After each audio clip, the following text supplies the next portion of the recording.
Comme vous le savez, aujourd'hui, c'est la sortie du Monsieur Cuisine connecté. On espère beaucoup de monde. C'est 5 Monsieur Cuisine maximum par client. Le but, c'est d'en avoir pour tout le monde. OK? Il est 5 h du matin, en ce lundi 3 juin, dans le magasin de Colombelle, dans la banlieue de Caen. Et le balai des palettes commence. Dans ces cartons, le nouveau robot de cuisine connecté conçu spécialement pour l'enseigne. Sabrina, la directrice du magasin, a reçu son stock la veille. 9 tours de 20 cartons, gardés précieusement sous clé.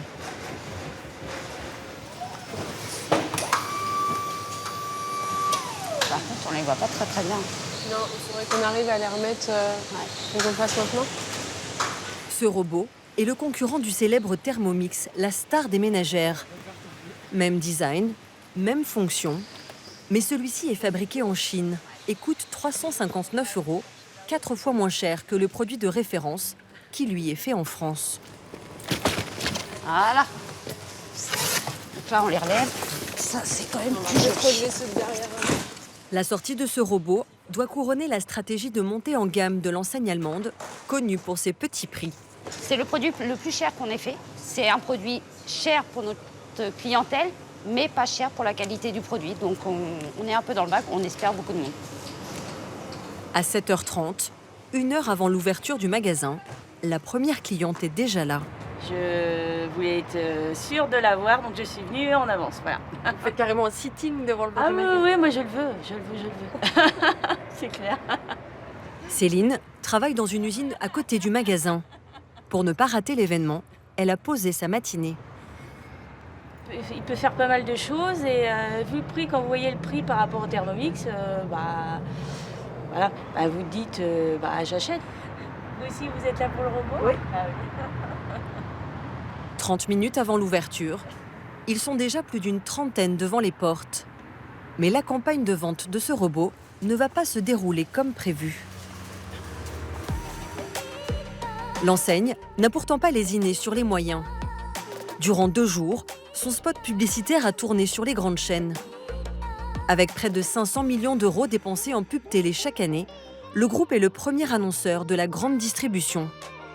Son but, marteler qu'il n'est plus une enseigne de hard discount.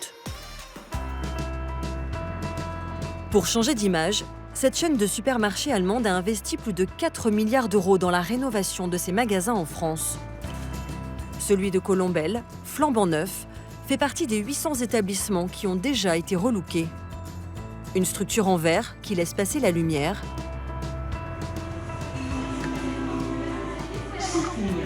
Des allées plus spacieuses et mieux agencées. Dans les magasins plus anciens, les clients déambulent encore dans des hangars sinistres à la lumière blafarde, que les salariés surnomment entre eux les grottes. Des rayons étroits, désorganisés, voire complètement en vrac. La métamorphose de son magasin, Sabrina, la directrice, a pu en mesurer les effets. L'ancien magasin de Colombelle faisait 600 m², celui-ci fait à peine 1000 m², il fait 998 exactement. On n'a pas plus de références, c'est juste que c'est mieux présenté, plus étalé et plus accueillant. On voit mieux les produits, donc on les vend mieux. Un magasin modernisé multiplie ses ventes par 2 et gagne 60% de nouveaux clients. Je venais un petit peu voir, en fait, par curiosité. Voilà. C'est une bonne surprise, ouais, c'est un beau magasin qui est bien agencé, voilà. Pour rattraper son retard par rapport à ses concurrents, le groupe s'est lancé sur de nouveaux terrains. Désormais, on trouve du pain frais et des viennoiseries cuits sur place,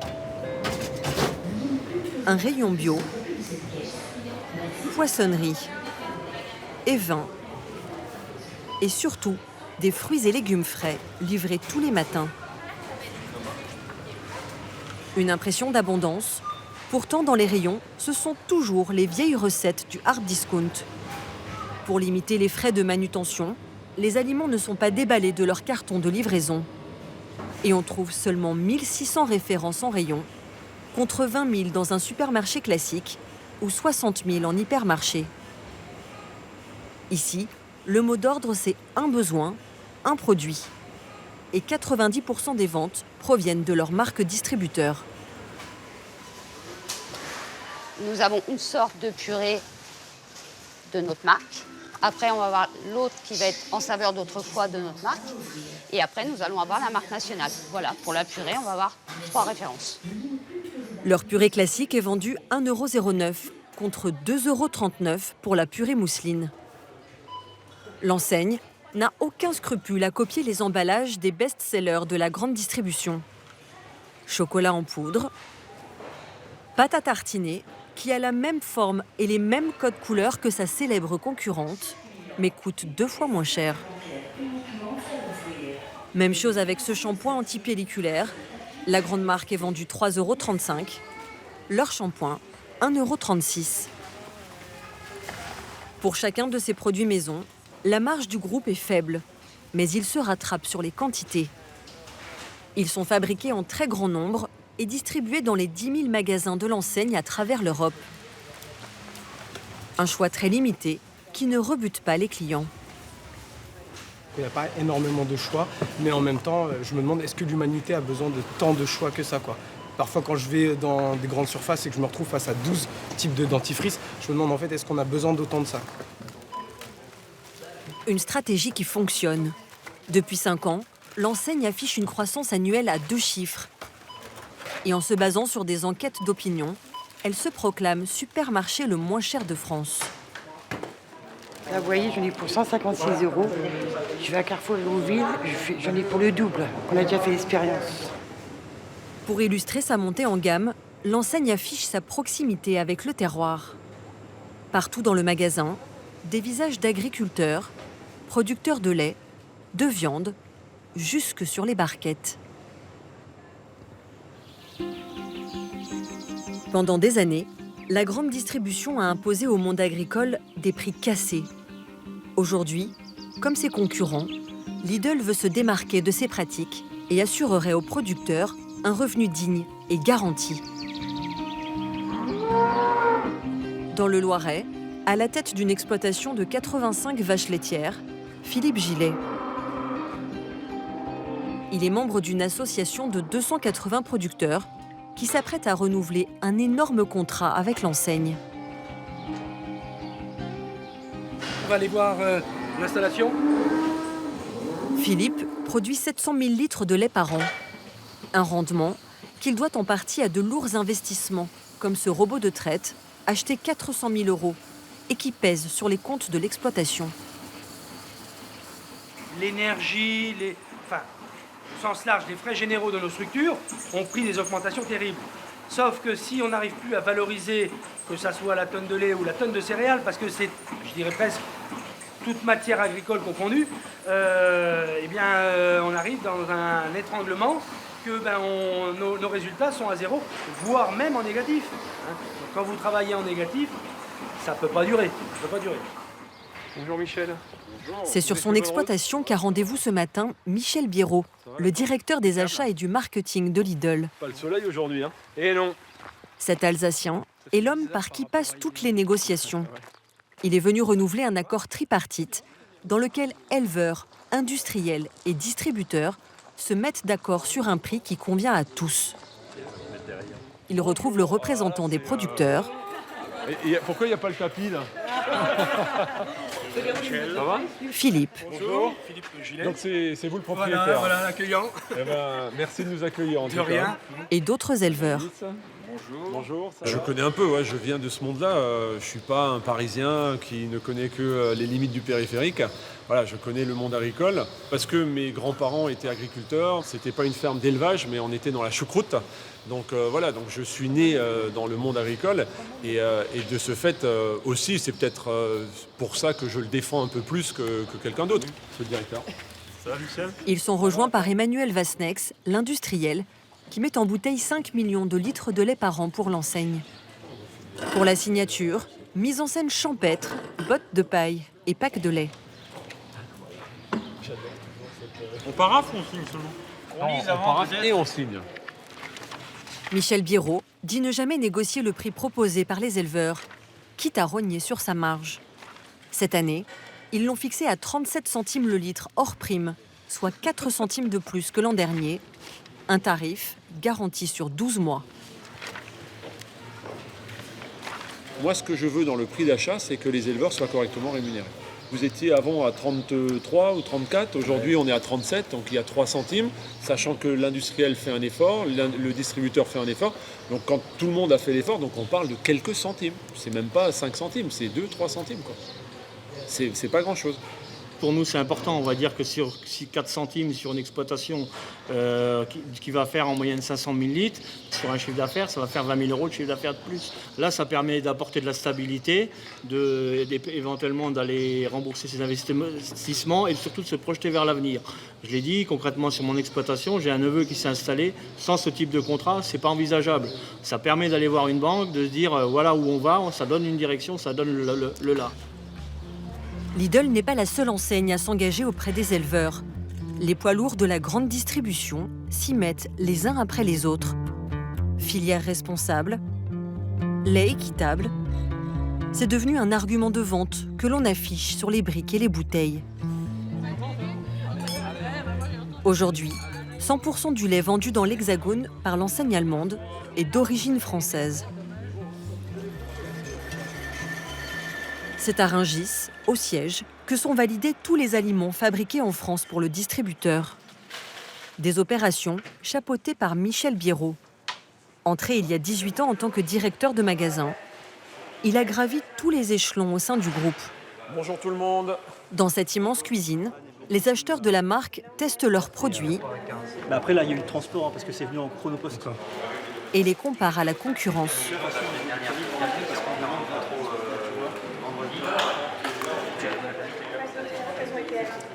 Bonjour.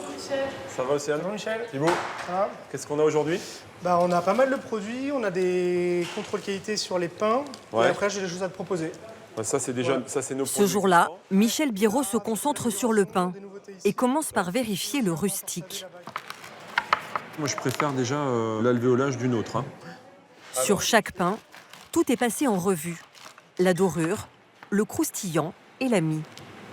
Là c'est moumou. Hein. Au final, c'est toujours Michel Biérot qui tranche. Il traque le moindre défaut en se mettant dans la peau du client. Là je suis pas sûr, tu vois, la tenue. Alors là, avant même de le goûter, moi perso, je préfère de loin le concurrent. Hein. En termes de forme, visuellement, il n'y a pas photo, quoi. Hein. Là, on a un pain moulé. Moi, je privilégie celui-ci. Hein. Clairement, ça fait beaucoup plus traditionnel. Donc là, Thibaut et Océane vont retravailler avec le fournisseur pour voir comment on peut faire notre pain avec la forme de celui de notre concurrent. Pourquoi? Parce que, et là, je pense que voilà, tout le monde peut comprendre que ça, c'est beaucoup plus vendeur que ça. Je trouve que c'est... Pain aux céréales, baguettes, brioches. Ils ont déjà une quarantaine de variétés en magasin. Mais ils veulent quand même lancer un nouveau produit, une baguette viennoise. On va passer donc à la viennoise, je t'en ai parlé. Viennoise, Ouais, c'est un développement qu'on veut faire, une unité de besoin, un produit qu'on n'a pas en magasin aujourd'hui. Devant eux, sur la planche de droite, 3 viennoises. L'une achetée chez leur principal concurrent industriel et 2 autres en boulangerie traditionnelle. C'est magnifique, hein. Là, on est vraiment sur quelque chose... Mais ça, on n'y arrivera pas. Ça, c'est clair qu'on n'y arrivera pas. Mais c'est pas grave. Il faut se rapprocher de la qualité de la boulangerie artisanale sur ce produit-là, en termes gustatifs, tout en ayant l'aspect le plus traditionnel possible, jusqu'à la limite de ce qu'on sait faire au niveau industriel.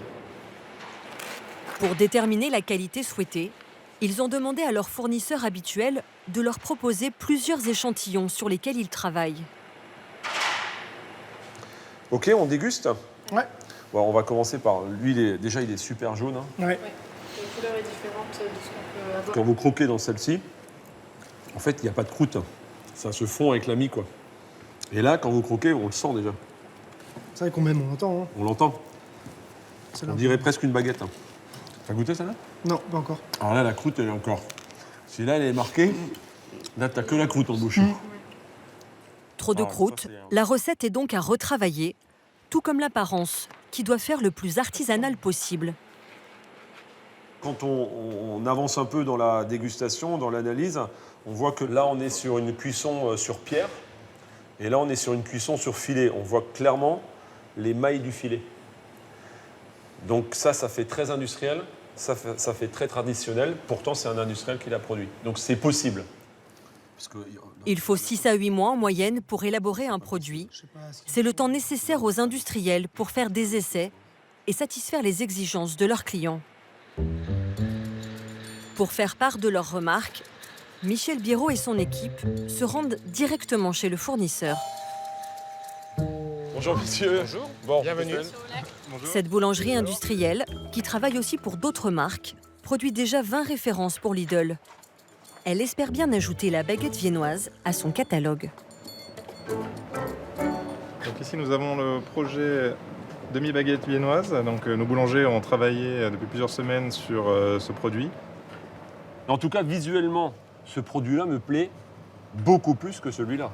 Je pense qu'on est tous d'accord là-dessus. Ça, j'en veux pas dans mes magasins. Ça me va bien. En termes de visuel, déjà. Oui. Ce fabricant a déjà proposé 3 versions de la viennoise et ça ne va toujours pas. Four à sol. Et il y avait un autre point, c'était l'histoire de la croûte. Il faut une croûte pour moi plus fine, vraiment qui se fond avec la mie. D'ailleurs, on le sent. Oui. Vous voyez On a une épaisseur de croûte qui est légèrement supérieure à... Exactement. Et donc, forcément, il y a une espèce de croquant en bouche qu'on ne retrouve pas chez les référents et chez nos concurrents principaux. Maintenant, si Thibaut, on rajoute une petite dorure à l'œuf, Ouais, c'est ça. si on ramollit essaye, un peu, la dorure va nous faire ramollir cette petite croûte. Oui. Je suis persuadé que ce produit va être un carton. Non? si, moi, si, j'y oui. crois, mais à 100%. Et on va exploser les ventes. Top. Pour l'instant, plusieurs industriels sont mis en concurrence. Une fois le fournisseur sélectionné, Michel Biérot et ses acheteurs négocieront un prix d'achat et des quantités. Une discussion confidentielle. Quant au prix de vente en magasin, il a déjà sa petite idée. Je pense qu'on va plutôt être, je sais pas, moi, dans les entre 80 et 90 centimes. Donc nous, ce qu'on va faire, on va analyser notre marché. D'autres distributeurs font très certainement une baguette viennoise, d'accord? On va regarder combien ils le vendent et on va se positionner par rapport à ce marché concurrentiel. Donc s'ils vendent un, clairement, on ne vendra pas plus que un. L'obsession de la concurrence, en termes de prix, mais aussi de présentation des produits. Cathy Gerling est responsable du service packaging de la marque. C'est elle qui élabore tous les emballages.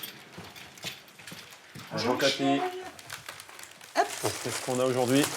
Pâte à tarte. Pâte à tarte. Cela fait 6 ans qu'ils n'ont pas renouvelé leur modèle. Ok. Alors, brisé, rouge, il y a un code couleur qui se détache fortement, hein, on est d'accord? Nous sommes d'accord. Hop. Et ça, c'est nous. Voilà. Tout le marché sur la pâte feuilletée. Alors ça, c'est la nôtre. Ça, c'est Aldi, c'est bleu. Carrefour, c'est bleu. La marque, c'est bleu. Et vous prenez les mêmes en pâte brisée, c'est rouge partout. Alors que la concurrence est homogène, Lidl détonne complètement avec une majorité de verts fluo. Les consommateurs sont conditionnés par les marques nationales avec des codes couleurs. Donc, des grandes marques nationales qui fabriquent des pâtes à tarte ont décidé un jour que la pâte brisée serait rouge et que la pâte feuilletée serait bleue. Et donc, si on ne suit pas ce code couleur, au minimum, eh ben, on va perdre des ventes. Parce que le consommateur, devant le rayon, ne s'y retrouvera pas. On a eu des exemples sur de la brioche tranchée, tu te rappelles? Quelques années en arrière, on a changé du tout au tout. On est passé du orange au bleu. Moins 40% de ventes en 2 jours. Moins 40%. Donc ça, c'est dramatique. Donc là, qu'est-ce qu'on fait? On appelle le fournisseur. Dans 24 heures, il faut qu'il rechange les packaging. Alors, je te présente quelques projets. Go. Et voici donc la proposition qu'on a déjà bien aboutie, qu'on te propose. Là, en fait, celle-ci, c'est une déclinaison de celle-ci, où on a rajouté davantage de bleu sur cette piste-là. Ouais. Les couleurs sont moins présentes sur les autres. Donc on a du bleu ici, on a du bleu ici, et on a du bleu ici. Alors, il n'est peut-être pas prédominant, mais en tout cas, on voit qu'il y a un code couleur bleu. Aujourd'hui, le consommateur, je pense qu'il est plus... voilà, quand il voit ça, il salive un peu plus, quoi. Là, moi, j'ai pas envie... Là, je salive pas, là. Enfin, plus, en tout cas. Là, oui. Non, ça, c'est top. OK. Le nouvel emballage n'aura pas d'impact sur le prix de vente et sera en rayon d'ici 2 mois. Dans un secteur très concurrentiel, la communication est le nerf de la guerre. Début avril, dans un quartier branché de la capitale, la marque invite une douzaine d'influenceuses. Bonjour. Encadrées par Patricia Raffaelli, une chef, elles vont tester le nouveau robot de cuisine 2 mois avant sa sortie. Un plat, un dessert, de quoi se faire un avis. Alors pour le dessert, j'ai choisi une recette qui est préenregistrée dans le robot. Donc là, en l'occurrence, on va faire la mousse à la framboise. Ces trentenaires, souvent mères de famille, exposent leur vie et leurs conseils sur les réseaux sociaux. Et leur opinion compte. Avec tout ça, vous pouvez tout faire. Mais tout, hein, sauf le ménage. Aïcha, blogueuse culinaire, a plus de 100 000 abonnés. Marine, spécialiste du placement de produits, 65 000. Et Marie-Charlotte, infirmière pédiatrique, qui a une communauté de 33 000 fidèles. La plupart d'entre elles vont cuisiner en direct sur Instagram. Donc là, je vais couper mon cabillaud en 2. Et donc là, je vais faire une écrasée de pommes de terre dans le Monsieur Cuisine. On n'est pas rendu cocotte, hein. On n'est pas rendu, hein. En 2, en 4. Cette douzaine de femmes influence en direct jusqu'à 600 000 personnes.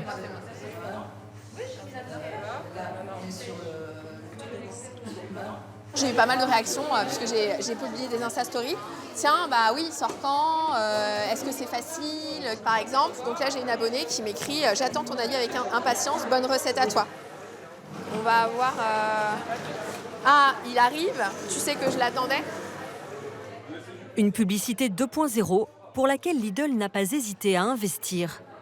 La marque a pris en charge l'avion, le train et la nuit d'hôtel pour les influenceuses venues de loin. Elles ne sont pas rémunérées, mais repartiront toutes avec un robot flambant neuf. Le fait d'être invité et de se faire offrir un robot, ça ne change rien à votre objectivité? Ah non. Ah non, si le robot je le trouve nul, je le trouve nul. Très honnêtement, je le dirais. Ils m'ont pas dit, alors vous dites ça, vous dites ça, vous dites pas ça, parce qu'on poste tout en direct. Ils n'ont aucun contrôle sur ce qu'on est en train de poster en fait là.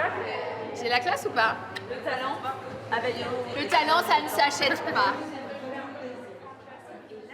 Ce soir-là, l'appareil a fait l'unanimité chez les influenceuses. De bon augure pour la marque. Retour à Colombelles ce lundi 3 juin. 8h30 tapante. Ah ouais, à vos marques. C'est le coup d'envoi. Oh, c'est génial.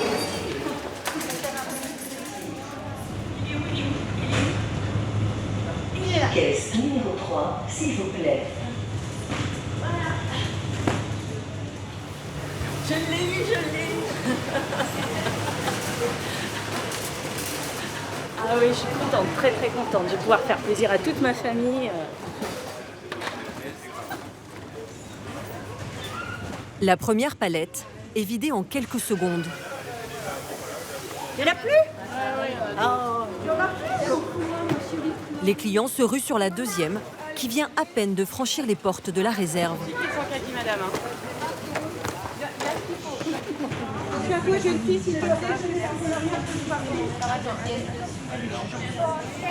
Ça y est, j'ai réussi. Des clients qui laissent éclater leur joie auprès de la directrice, d'une manière parfois surprenante. C'est la fête chez vous aujourd'hui? C'est la fête aujourd'hui. Ah oui, chapeau, chapeau. Merci, c'est gentil. Ah, c'est réussi, c'est réussi, chapeau. Alors? Ah bah c'est génial. Ça part comme des petits pains. J'ai pas d'autres mots là, c'est top. En moins de 30 minutes, le magasin a déjà vendu 100 exemplaires. Donc ça vous fait 359 € s'il vous plaît, madame. À 13h, le stock de 180 robots est totalement écoulé. Vous savez que c'est le dernier? Ah bon? Je croyais même pas en trouver. C'est vrai? Oui. Ce matin-là, la même cohue a eu lieu dans la plupart des 1500 magasins de l'enseigne. 70% du stock est parti en quelques heures. Pour les déçus, Lidl a dû prévoir une solution de secours, l'inscription sur une liste d'attente. On risquerait de recevoir une provision si tout va bien dans 3 semaines. Ouais. Donc on va Donc avec votre nom, si on le reçoit, on vous en met un côté, on vous appelle et vous venez le chercher. D'accord. Il y a 2 ans, lors de la sortie de son premier robot de cuisine, face au stock insuffisant, l'enseigne avait été accusée d'avoir organisé la pénurie pour faire le buzz. Cette fois, pour éviter une amende pour publicité mensongère, elle a dû s'engager à garantir la disponibilité du produit pendant 15 semaines. Quelques jours après son lancement, le succès de ce robot a attiré l'attention des petits génies de l'informatique. Alors, allumons la bête grâce au petit bouton. Cette semaine, des hackers se sont filmés en train de le pirater et de naviguer sur le net depuis l'écran tactile. Voilà, donc on peut aussi bien regarder des YouTube Poop sur son robot de cuisine. Le site Numérama révèle que ces pirates informatiques ont même découvert un micro à l'intérieur du robot, alors qu'il ne figure pas sur le mode d'emploi et que le client n'en est pas informé. Techniquement, l'utilisateur pourrait donc être écouté. La direction de Lidl explique que ce micro est désactivé et ne peut pas être mis en marche par les clients. Voilà, donc on va faire un test d'appel. Les hackers, eux, se sont amusés à le faire fonctionner grâce à une application de discussion en ligne. Sur son téléphone portable. Ouais, salut Alexis, est-ce que tu m'entends? Ouais, très bien. Okay. L'écran tactile est en fait une tablette équipée d'un logiciel non sécurisé datant de 2015. Et son micro. Des composants bon marché. Je te remercie. Salut. Qui expliquerait en partie le coût très concurrentiel du fameux robot.